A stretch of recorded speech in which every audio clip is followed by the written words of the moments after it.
पोखिएर घामको झुल्का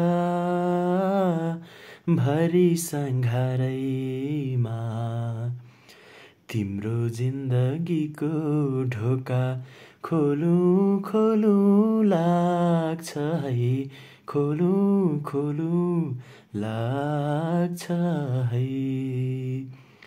सयपत्री फुलसितै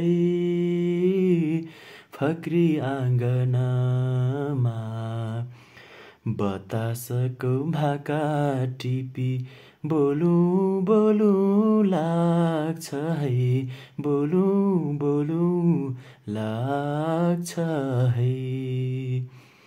पोखिएर घामको झुल्का भरि सङ्घारैमा तिम्रो जिन्दगीको ढोका खोलु खोलु लाग्छ है, खोलु खोलु लाग्छ है।